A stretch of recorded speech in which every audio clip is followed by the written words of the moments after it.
C'est intéressant parce que sur le cobalt, par exemple, qui est un truc qui revient souvent dans la conversation, on en parlait encore dans le dernier numéro du podcast avec Thomas, on disait bah oui, par exemple Tesla, pour ne parler que d'eux, dévoile de nouvelles batteries où il y a plus de cobalt pour essayer de s'en détacher parce que le cobalt pose des problèmes. Et évidemment, on recite à chaque fois le fait qu'il y a au Congo des mines dans lesquelles travaillent des enfants. Ben vous y êtes allé au Congo. Qu'est-ce que vous avez découvert? Oui, exactement. Le cobalt, c'est un élément pour l'instant qui est important dans les voitures électriques parce que le cobalt augmente la durée de vie des batteries, donc augmente la durée de vie de la voiture et puis évite les risques d'explosion. Donc si on met du cobalt, on s'assure d'avoir une batterie de bonne qualité, durable et qui n'explose pas au moins de petits chocs.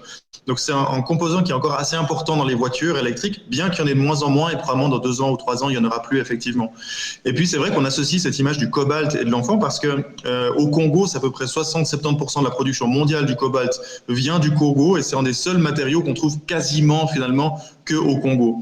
Et on a vu beaucoup de vidéos d'enfants qui extraient le cobalt à main nue dans des mines, parfois sous la pluie, dans des conditions très difficiles. Donc on a décidé d'aller au Congo et ce qu'on a vu sur place nous a énormément surpris. Parce que déjà, la première chose qu'on voit sur place, et personne ne le conteste, c'est que 80% de la production est industrielle, elle n'est pas artisanale. La deuxième chose qu'on voit sur place et qu'on comprend en allant sur place, c'est que parmi les mines artisanales, en fait, c'est souhaité d'avoir des mines artisanales.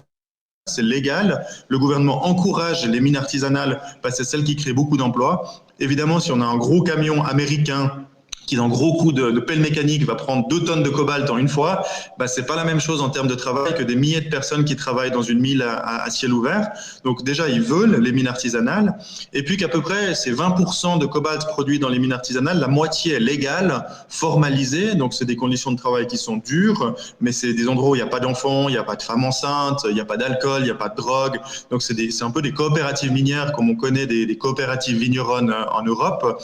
Et puis le 10% restant, c'est le marché noir. C'est souvent en fait pas de l'économie forcée, mais c'est de l'économie familiale. Donc il y a des parents qui sont très pauvres, c'est un des pays les plus pauvres au monde, l'RDC. Et de ce fait-là, bah, quand on sait qu'il y a du cobalt qui vaut cher sous ses pieds, eh ben, le papa creuse, la maman donne un coup de main et puis les enfants aident à nettoyer le minerai. Sachant que ce phénomène est en train de ralentir parce qu'il y a eu le pic du cobalt il y a 3 ans en arrière où le cobalt arrivait à 95 000 $ la tonne.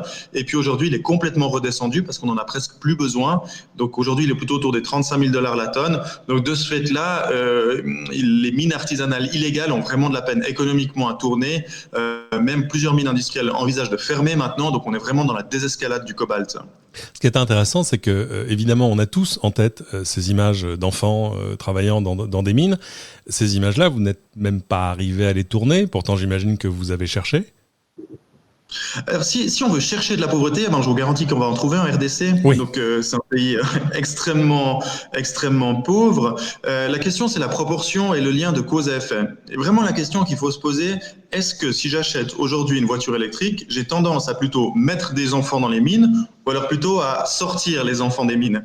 Et en fait, en allant sur place, on se rend compte de 2 choses. Un, c'est que les gens sur place disent il n'y a jamais de journaliste qui est venu nous voir, il n'y a jamais de journaliste qui est venu nous poser cette question. C'est exactement, très honnêtement, c'est exactement ce qui m'a frappé. C'est pas tant les images que vous avez rapportées, parce que de fait, on voit des grandes mines industrielles et on comprend que l'efficacité économique, elle est plutôt de ce côté-là.